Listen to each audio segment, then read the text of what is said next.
Eu sou Edson Luiz Burati, estou cursando o curso de Licenciatura em História na Universidade Uninter, Polo de Palma Sola.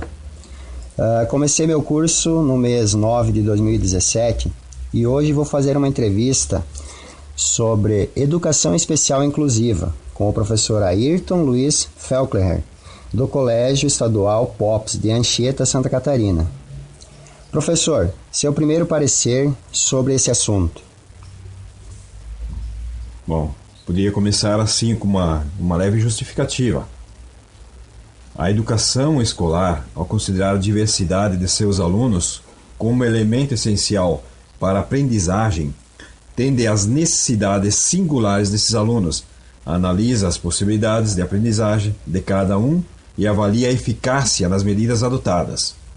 Embasados nesse objetivo, firmamos o compromisso com a construção de uma praxis educacional voltada à compreensão da realidade sociocultural e suas relações com a vida pessoal e coletiva.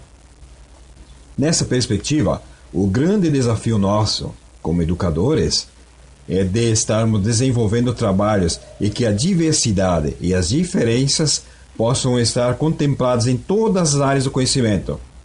Estar atento à diversidade é considerar não só as capacidades intelectuais e os conhecimentos de que o aluno dispõe, mas também seus interesses e motivações. Esse conjunto constitui a capacidade geral do aluno para a aprendizagem de um determinado momento. Para tanto, se propõe o desenvolvimento de projetos, atividades em todas as áreas, disciplinas, e que essas capacidades possam ser desenvolvidas, pois sabe-se que, na escola, ao considerarmos a diversidade como elemento essencial para a aprendizagem, teremos como valores o respeito à diferença e não o elogio à desigualdade. As diferenças não são obstáculos para o cumprimento da ação educativa, mas, ao contrário, fator de seu enriquecimento. Muito bem, professor. Seguindo nesse tema de escola inclusiva e o professor, eu vou te fazer algumas perguntas. A primeira, o que é educação inclusiva, ao seu entender? Bom, educação inclusiva, a inclusão escolar vai além da construção de amizades e vínculos no espaço escolar. Nela se insere a imprescindível necessidade básica do aluno, que é o aprender. Ok, muito bem. Vamos para a próxima pergunta. Como se constrói uma sociedade inclusiva? O que muda na vida educacional daqui para frente? Existe a Lei da Inclusão, a LDB, é de 2008, onde o aluno não é para apenas ocupar um espaço em sala de aula. Isso é, fazer com que ele venha a perder oportunidade de desenvolver o seu potencial, seu talento. Para tanto, é necessário que haja profissionais qualificados e que venham a suprir as necessidades desse aluno que surgem na escola. Porém, é preciso lembrar que cada criança tem o seu PDI, Plano de Desenvolvimento Individual, para que possa aprender de forma diferenciada, pois cada caso é um caso. Ok. Fala-se muito também na integração do portador de deficiência. Existe diferença entre inclusão e integração? Sim, inclusão é a inserção total e incondicional de uma criança com deficiência. Não precisa se preparar para ir à escola.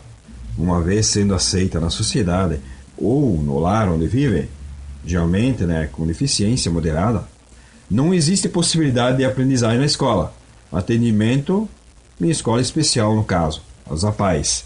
Integração chamada de integração parcial e condicional, é de se preparar em escolas com profissionais capacitados para o seu aprendizado, incluindo todas as disciplinas, inclusive segundo as professoras, e nesse caso, então, criança com deficiência leve.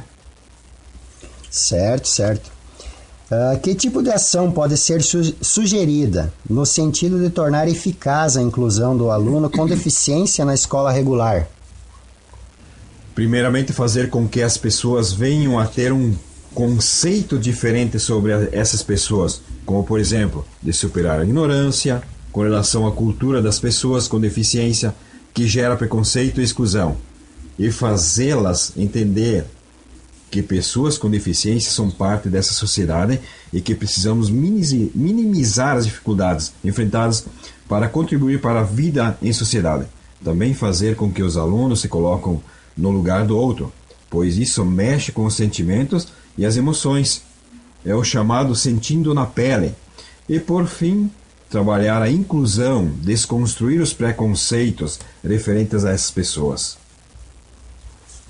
Certo. Onde se encontram as principais resistências no sentido de se conseguir uma efetiva inclusão? A efetiva inclusão, na verdade, é a própria sociedade que exclui essas pessoas, alunos, colegas e, em muitos casos, até a própria família. Para tanto, faz-se a necessidade de fazer uma sociedade em harmonia com a diversidade, com o mês de agosto, por exemplo, que é o mês das pessoas com deficiências. E a sociedade, mídias sociais, TV, rádio, jornais, revistas estarão mobilizados para essa questão. Acreditamos que, de ser oportuno, que a escola proporcione conhecimentos e reflexões sobre o tema, levando em considerações períodos passados e contrapondo com o presente, avanços e dificuldades a serem superados. As barreiras a serem derrubadas estão nos preconceitos em relação ao tema. Como você vê o problema?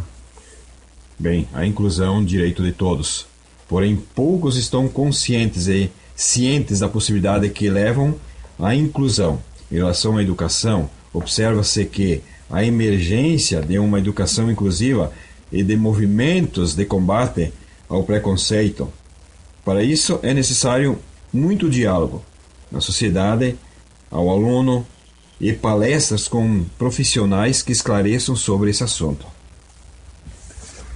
E qual a vantagem para um aluno sem deficiência estudar ao lado de uma criança com deficiência? Os benefícios da educação inclusiva para estudantes com ou sem deficiência, os pesquisadores sobre educação realizaram uma revisão sistemática de 280 artigos publicados em 25 países. O trabalho demonstra que pessoas sem deficiência e que estudam em salas de aula inclusivas têm opiniões menos preconceituosas e são mais receptivas às diferenças. Não é mais suficiente? Por que hoje se fala tanto na inteligência emocional? Qual a importância disto para a nossa vida? A inteligência emocional é a capacidade de reconhecer e avaliar os seus sentidos.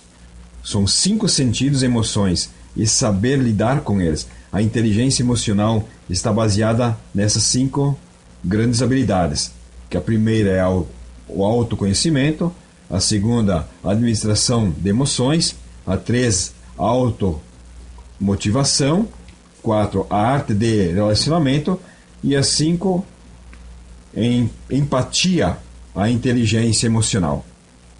Pode ser trabalhada, pois todos temos capacidade de desenvolver melhor esta mobilidade. Como a convivência entre pessoas diferentes pode contribuir para as inteligências que cada um de nós possui? Nesse contexto, pode-se atribuir, na teoria da inteligência múltiplas, o de ter o privilégio de conviver e compartilhar experiências e vivências com pessoas diferentes de nós. E isso se atribui também a pessoas com qualquer tipo de deficiência, pois essa vivência e experiência faz a diferença de tipo de vida e que é de pessoas com qualquer tipo de deficiência, que traz consigo experiências já vividas lá no passado. Certo. Para finalizar, professor, me responda mais uma questão. O professor está preparado para a inclusão? Então, a inclusão é uma realidade que ganha forças e nas últimas décadas está inserida nas diversas modalidades educacionais. Isto causa muitas dúvidas na posição em que se deve ter o educador em sala de aula. No geral, a escola se propõe a atender todas essas crianças como se fossem todas iguais.